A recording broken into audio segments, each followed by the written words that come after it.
Meus irmãos, boa noite. Gostaria de iniciar essa pregação convidando vocês para que a gente faça um exercício de memória. Vamos relembrar aqui tudo aquilo que nós já vimos ao longo desse dia. O tema geral do nosso acampamento é Fortalecei-vos no Senhor. Na primeira pregação, o Leandro trabalhava conosco a respeito do domínio e do poder do senhorio de Jesus em relação a todas as coisas. Na segunda pregação, o João Paulo falava para nós a respeito da armadura de Deus. Ele trazia as características de um soldado romano, a disciplina, a atenção, a disponibilidade. Falava para nós a respeito das ciladas do diabo e da vida da graça como resposta, como uma forma de resistência a todas essas ciladas. A Jaine, na sua pregação, falava conosco a respeito do cinturão da verdade. E nesta pregação, nós iremos partilhar sobre outras duas partes da armadura. Por isso, vamos abrir no nosso texto base de Efésios 6. Efésios 6, versículo 14.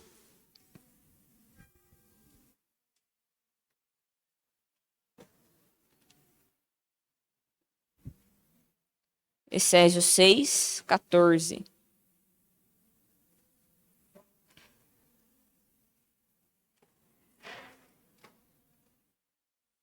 O texto diz assim: Ficai, pois, firmes, tendo a verdade como cinturão, e agora as nossas duas outras partes, a justiça como couraça e os pés calçados com a prontidão do evangelho da paz. Então o tema da nossa pregação é a couraça da justiça e os pés calçados com a prontidão para o anúncio do evangelho da paz.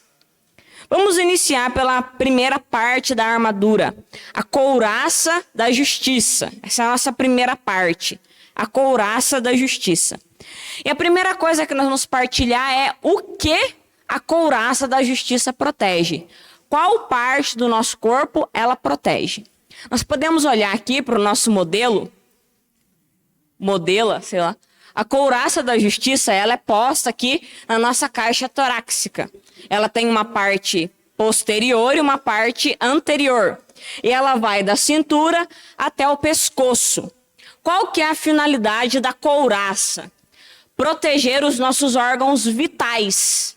Uma pessoa, ela pode morrer com uma espadada na perna, ela pode morrer com uma espadada no braço, mas é mais certeza dela morrer com uma espadada no fígado, no rim, no pulmão, os nossos órgãos vitais. E principalmente o coração. A principal finalidade da couraça é proteger o coração.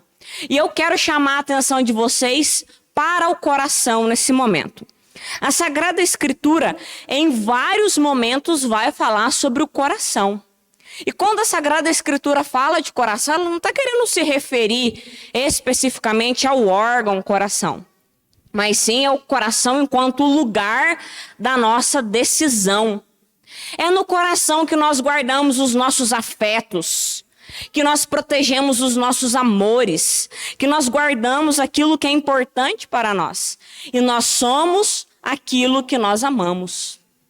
Jesus diz lá em Mateus 12:34, a boca fala daquilo que o coração está cheio. E não é só a boca que fala daquilo que o coração está cheio, não é só a nossa boca. Todo o nosso corpo, as nossas decisões, os nossos sonhos, os nossos projetos, eles se desenvolvem a partir daquilo que nós trazemos no nosso coração. São os amores que nós guardamos no coração que governam a nossa vida, o nosso futuro, o nosso presente, as nossas decisões, tudo aquilo que nós queremos, tudo aquilo que nós sonhamos. A nossa vida é determinada por aquilo que nós temos no coração. Abra comigo lá em Mateus 15:19. Mateus capítulo 15, versículo 19.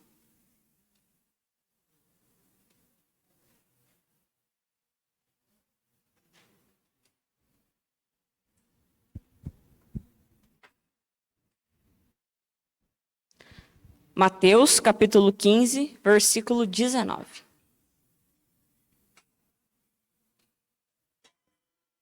É do coração que saem as más intenções, homicídios, adultérios, fornicações, roubos, falsos testemunhos, blasfêmias. Isso é o que torna alguém impuro. Comer sem lavar as mãos não torna ninguém impuro. Aqui Jesus vem pontuar para nós que também as nossas más intenções, aquilo que nos corrompe, começa no coração. Tem uma pessoa, uma personagem bíblica, que nos ajuda a perceber a importância daquilo que nós guardamos e trazemos no nosso coração. Essa pessoa é Davi, o rei Davi. Se nós pegarmos lá o livro de 1 Samuel, versículo 16, capítulo 16, a partir do versículo 1, nós vamos encontrar a unção de Davi. O profeta Samuel é enviado até a casa de Jessé, o pai do Davi, para ungir o novo rei do povo de Israel. Chegando lá, o profeta Samuel vê logo o irmão mais velho do Davi, o Eliabe. Ele fica surpreso com a estatura, com a força daquele homem. E logo ele pensa, com certeza esse é o escolhido do Senhor. Mas Deus coloca ali no coração do profeta Samuel: não é esse que eu escolhi. Os homens veem a aparência, mas Deus vê o coração. É aquilo do feio legal que a Jaine estava falando mais cedo. Deus, ele vê o coração. E quando se olha para o coração de Davi, se enxerga Deus. Davi amava Deus em primeiro lugar. Ele vivia de acordo com a vontade de Deus. E por isso Davi é conhecido na Sagrada Escritura como o homem segundo o coração de Deus. Mas se nós caminharmos ali na leitura dos próximos livros, de 2 Samuel, a partir do capítulo 11, versículo 1, nós vamos perceber que outra coisa, ou melhor, outra pessoa vai começar a ocupar o coração do rei Davi. Lá em 2 Samuel, no capítulo 11, versículo 1, a partir do versículo 1, vai narrar que era tempo de guerra. E o rei deveria ir para a guerra junto com o seu exército. Mas o rei Davi ficou. Ele dormiu até mais tarde. E quando ele sai na varanda do seu palácio, ele se depara com uma linda mulher tomando banho, Betsabeia. E naquela hora, Betsabeia substitui o lugar de Deus no coração de Davi. E a partir daquilo, a vida de Davi começa a entrar no verdadeiro colapso. Quando ele substitui, quando ele troca o amor de Deus, Deus como seu primeiro amor, por Betsabeia, ele vai cometer uma série de pecados, e pecados gravíssimos. Ele comete adultério, ele vai mentir, e ele inclusive vai ser um coautor de homicídio. Ele vai colaborar com a morte de Urias, o marido de Betsabeia, porque aquela mulher era uma mulher casada. Quando nós olhamos para a história de Davi e vemos essa troca de amores dentro do coração dele, nós conseguimos perceber o quanto que é importante vigiarmos sobre aquilo que trazemos no nosso coração. Como é importante proteger o nosso coração. E quem protege o nosso coração é a couraça da justiça. E o que é essa couraça propriamente dito? O que é essa couraça da justiça? Quando nós olhamos lá para o Antigo Testamento, quando nós pensamos de acordo com os entendimentos dos judeus, dos fariseus, o conceito de justiça está muito atrelado ao cumprimento da lei. Era um homem justo aquele que cumpria a lei. Era injusto aquele que não cumpria a lei. Recebia as bênçãos de Deus aquele que cumpria a lei. E recebia as maldições de Deus aquele que não cumpria a lei. Ganhava a salvação aquele que cumpria a lei, mas era condenado aquele que não cumpria a lei. A salvação era vista como um prêmio, um troféu que se conquistava. Quem cumprisse a lei entraria no reino dos céus. Quem não cumprisse a lei seria condenado. Isso fica muito claro para nós lá no Evangelho de São Lucas, no capítulo 18, versículo 9. Tomem comigo lá. Lucas 18, 9.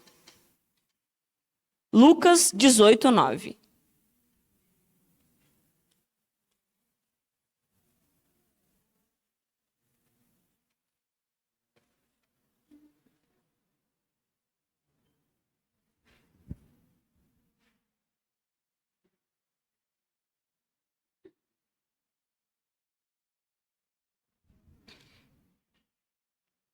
Lucas capítulo 18, versículo 9.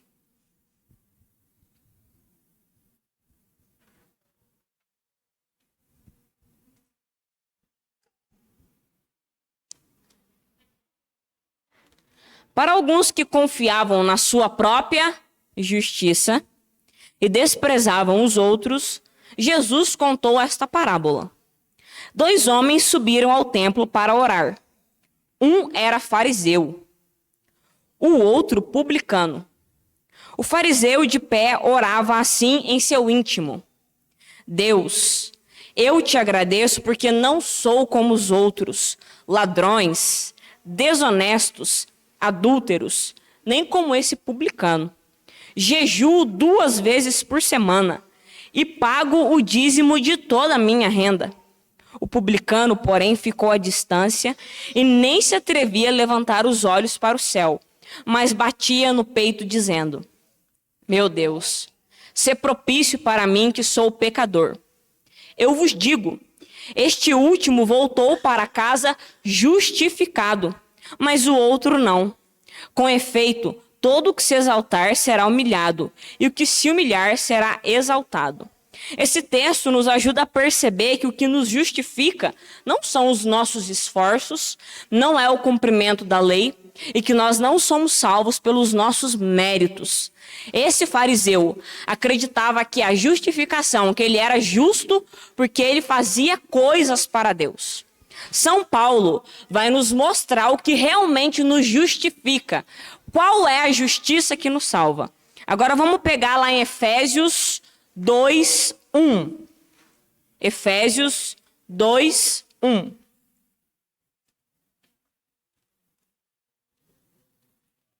Efésios capítulo 2, versículo 1. Efésios capítulo 2, versículo 1.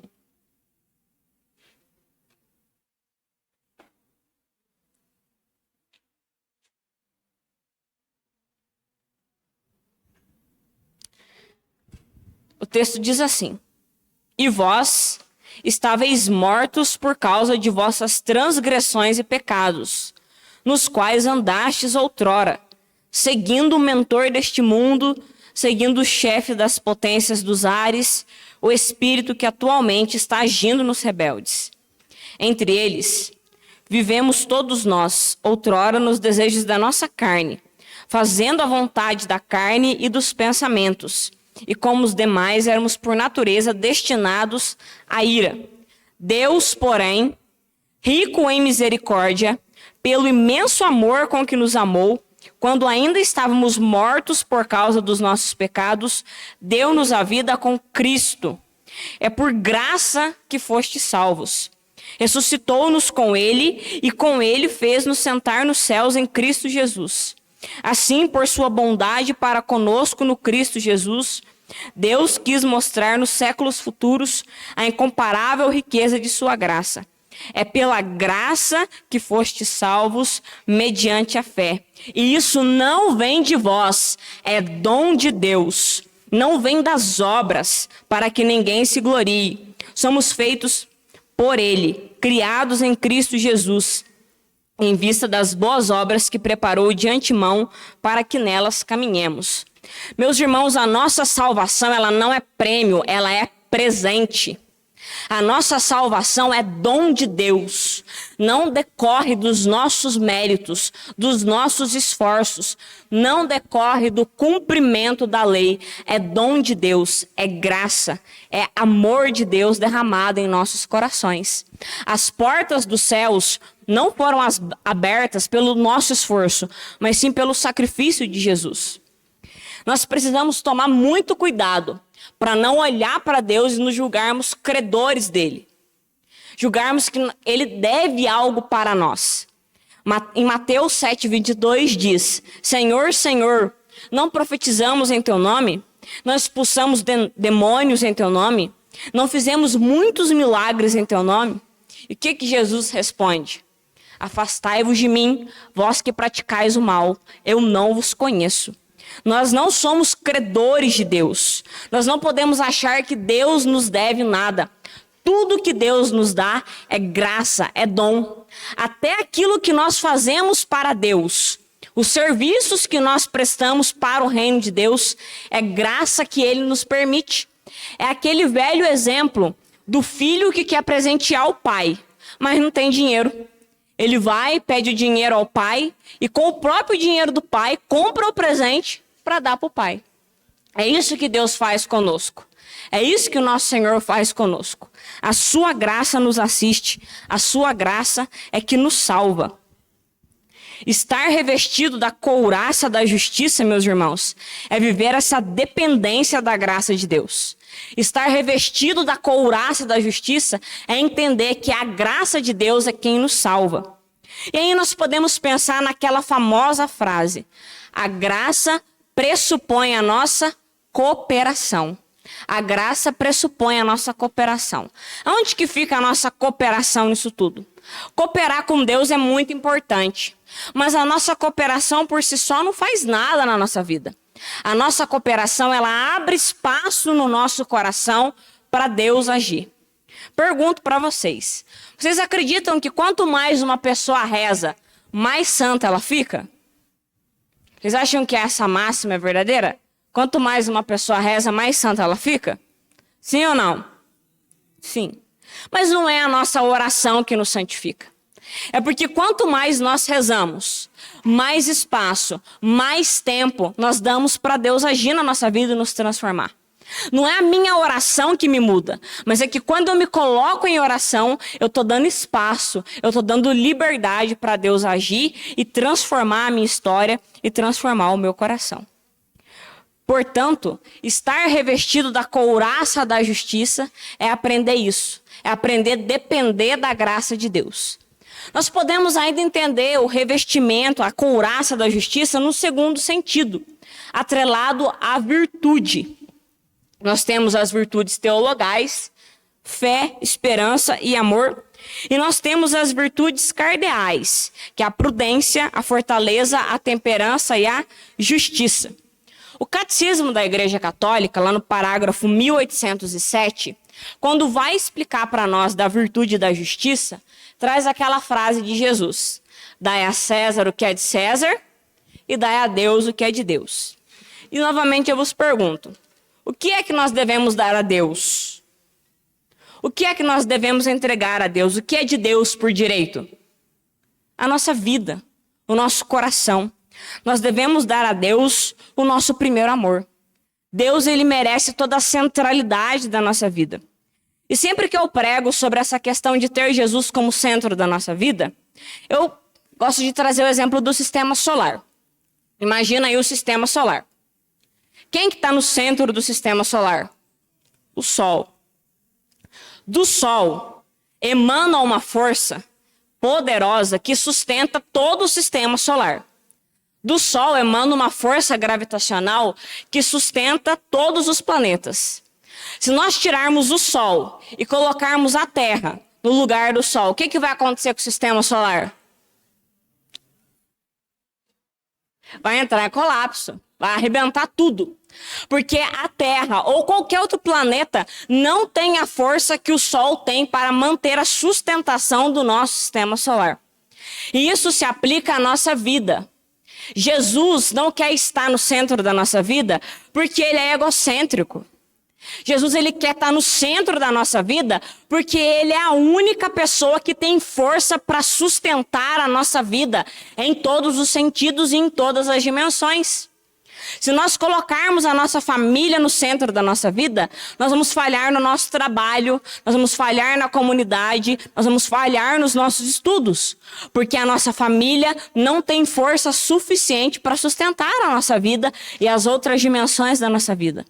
Se nós colocamos o nosso trabalho como centro da nossa vida, a nossa vida vai de mal a pior, porque o nosso trabalho não tem força para sustentar a nossa vida. Jesus, ele quer ocupar o centro para o nosso próprio bem, porque só dele emana essa força poderosa que pode dar sustentação a toda a nossa vida. Além de colocar Jesus como centro da nossa vida, o que nós devemos dar a Deus é o nosso primeiro amor. E Jesus não quer ser o nosso primeiro amor porque ele é carente. Jesus quer ser o nosso primeiro amor, porque só quando nós o amarmos em primeiro lugar, nós vamos conseguir amar as pessoas como Ele nos ama. Se nós amarmos as pessoas no lugar de Deus, o nosso amor vai ser um amor egoísta, um amor que explora, um amor que quer receber algo em troca. Jesus é esse grande filtro de amor. Quando eu amo Jesus em primeiro lugar, Ele purifica o meu amor, para que eu ame os da minha casa, para que eu ame os meus amigos, para que eu ame os meus irmãos de comunidade, como Ele nos ama. Jesus, Ele quer purificar o nosso amor, e por isso nós precisamos amá-lo em primeiro lugar. Portanto, estar vestido com a couraça da justiça é, em primeiro lugar, aprender a depender da graça de Deus. E, em segundo lugar, ter Jesus como centro da nossa vida, o nosso primeiro amor. A couraça da justiça significa isso para nós. Aprender a depender da graça de Deus, entender que tudo é graça de Deus, colocar Jesus como centro da nossa vida, o nosso primeiro amor. E agora nós podemos caminhar para a segunda parte da nossa armadura, os pés calçados com a prontidão para o anúncio do Evangelho. O que significa prontidão? Prontidão consiste em uma pessoa que está preparada para agir sem demora, conforme a ocasião exige. Igual os soldados que nós vimos aqui ao longo do dia.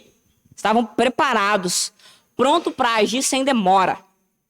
Uma pessoa em prontidão, uma pessoa que está disponível, que tem disponibilidade imediata para responder àquela urgência que lhe é posta, que lhe é oferecida, que lhe é apresentada. E nós precisamos estar prontos em prontidão para anunciar o Evangelho da paz. Nós temos que estar prontos em prontidão para anunciar o Evangelho. E eu digo para vocês, meus amigos, as oportunidades para anunciar o Evangelho aparecem quando a gente menos espera.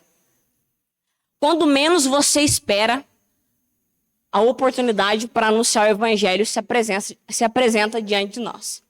E quanto mais preparados nós estamos, quanto mais em prontidão nós estamos, mais rápido nós conseguimos perceber essa oportunidade e conseguimos reagir a essa oportunidade anunciando Jesus Cristo. Em meados de 2022, eu trabalhei em Ouro Fino, lá no CREAS. O CREAS é primo do CRAS, só que é um pouco mais complicado. Lá no CREAS a gente trabalha com violência doméstica, estupro de vulnerável, viciado em droga, essa turma toda. É um serviço bem legal. Aconteceu que, logo que eu cheguei lá no CREAS, uma aguinha. Logo que eu cheguei lá no CREAS, uma mulher que tinha uma vida bem desajustada, tomara que ela não veja essa pregação e não me persiga, ela era envolvida com droga, com tráfico, com crime, e ela tinha umas 3 crianças, salvo engano, 3 crianças. Ela deixou as crianças em casa e sumiu por mais ou menos um dia. Teve uma denúncia no Conselho Tutelar, foram lá pegar as crianças e levaram para o abrigo. Essa medida é uma medida onde essa mulher já perdeu a guarda dessas crianças. Quando tiram ela, levam as crianças para o abrigo, a guarda passa para o abrigo. Essa mulher voltou depois de uma semana e voltou babando. É enfurecida. Ela queria os filhos dela de todas as formas. E o CREAS tem o papel de ajudar essa mulher a reorganizar a vida dela, a conseguir trabalhar, pôr a cabeça no lugar, sair do crime. E essa mulher ia no CREAS vários e vários dias, como fala a palavra, né? Desferindo ameaças, ameaçando, falando coisas e coisas. Certo dia ela chegou muito enfurecida. Tava o psicólogo, tava o assistente social, tava eu lá. E aquela mulher começou a falar: eu vou pôr fogo em vocês. O meu filho é associado lá com o PCC, vou mandar ele entrar aqui e dar tiro em vocês. E eu fiquei com medo daquilo. E naquela hora, a única saída que eu pensei foi: vou pregar o Evangelho.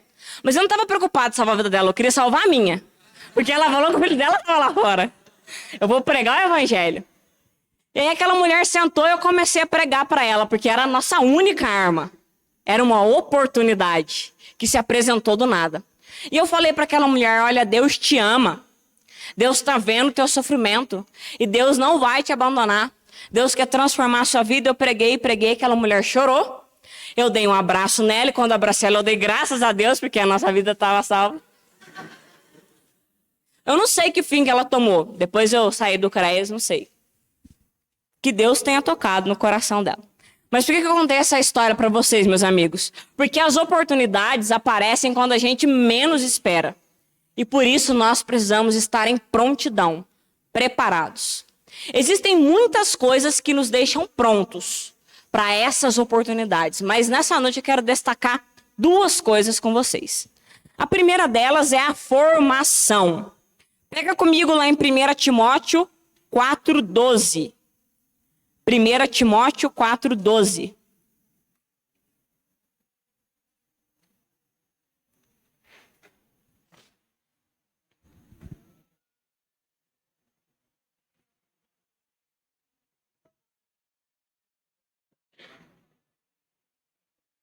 Primeira Timóteo 4,12.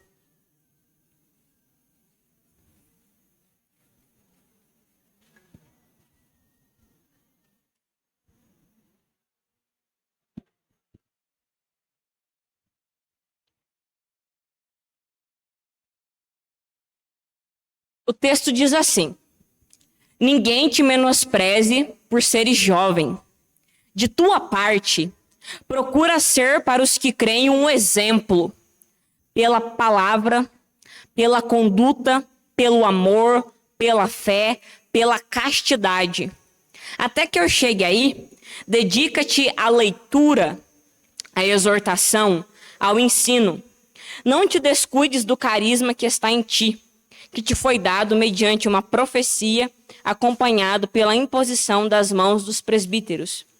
Medita essas coisas, ocupa-te delas, para que o teu progresso seja manifesto a todos.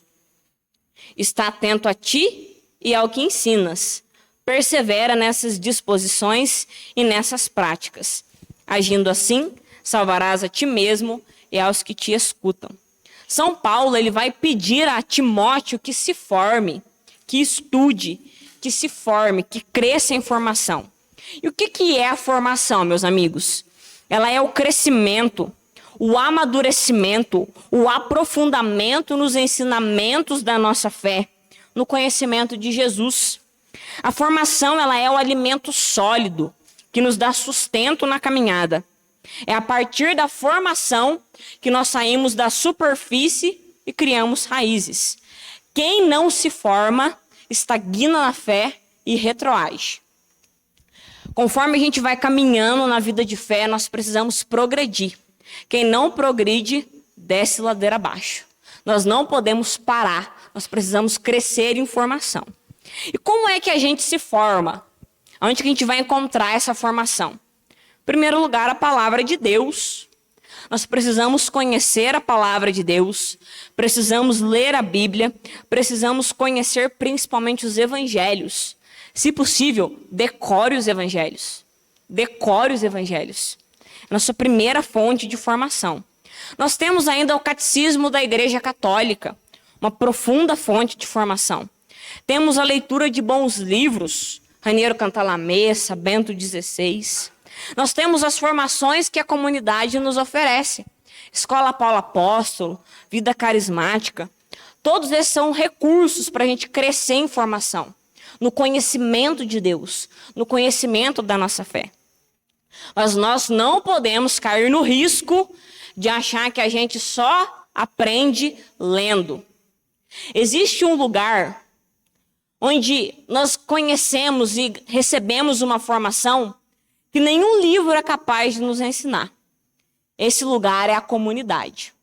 Eu disse que duas coisas nos ajudam a estar prontos.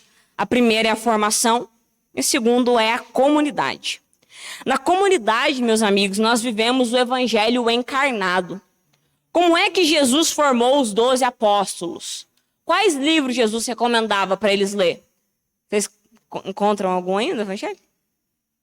Jesus formou 12, que virou essa igreja maravilhosa que é a nossa igreja, a partir da vida de comunidade. Porque na comunidade, a palavra de Deus vira carne. É na comunidade que nós aprendemos a treinar o perdão e a ser perdoados. É na comunidade que nós aprendemos a exercer misericórdia e a experimentar da misericórdia. É na comunidade que nós praticamos a paciência, que nós aprendemos o que é a pobreza de não ter o dinheiro para pagar a taxa do retiro. É na comunidade que nós partilhamos o Trento, o doce de leite, a nossa própria vida. É na comunidade que nós aprendemos a fazer o sacrifício do banho em 3 minutos para também deixar o irmão tomar um banho. Na comunidade nós aprendemos a amar e a ser amado. Na comunidade nós vivemos o evangelho encarnado.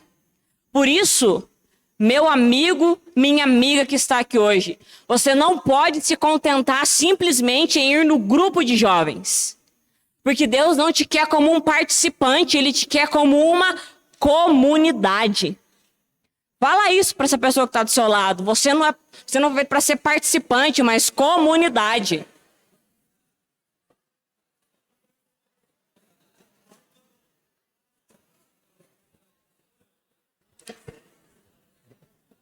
Nós não podemos nos contentar em ir na comunidade apenas um dia na semana.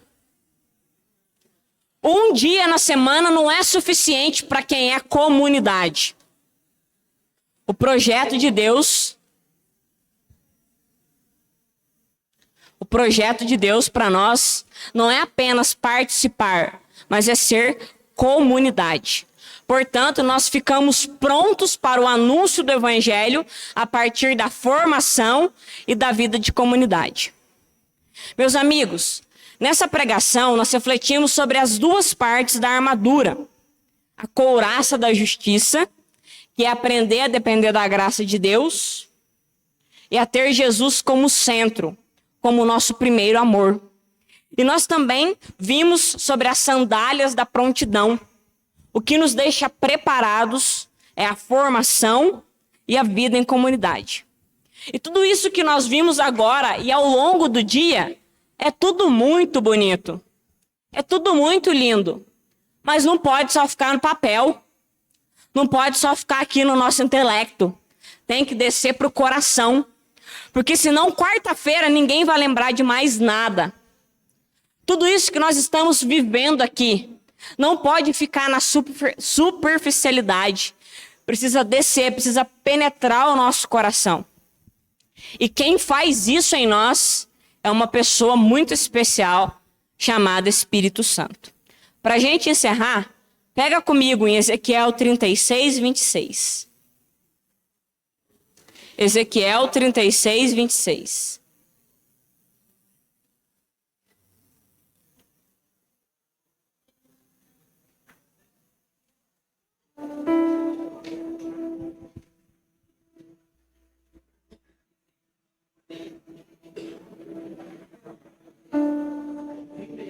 Trinta e seis, 26, Pietro.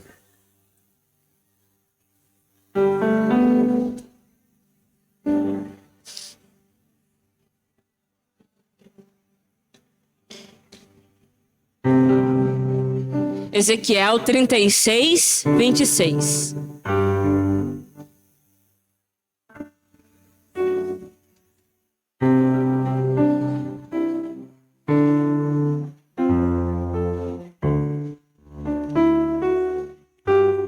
Eu vos darei um coração novo, e porei em vós um espírito novo. Tirarei do vosso corpo o coração de pedra, e vos darei um coração de carne. Porei em vós o meu espírito, e farei com que andeis segundo minhas leis, e cuideis de observar os meus preceitos. Tirarei do vosso corpo o coração de pedra, e vos darei um coração de carne. Quero convidar você nessa noite para se colocar de pé e pedir ao Espírito Santo. Pedir ao Espírito Santo que transforme tudo isso que você ouviu ao longo do dia em vida nova, em conversão. Vai pedindo ao Espírito Santo que te ajude a viver cada palavra daquilo que você ouviu ao longo desse dia. Vai pedindo ao Espírito Santo que te ajude a viver na dependência de Deus, a ter Jesus como centro. Vai pedindo ao Espírito Santo que te deixe pronto preparado, em prontidão.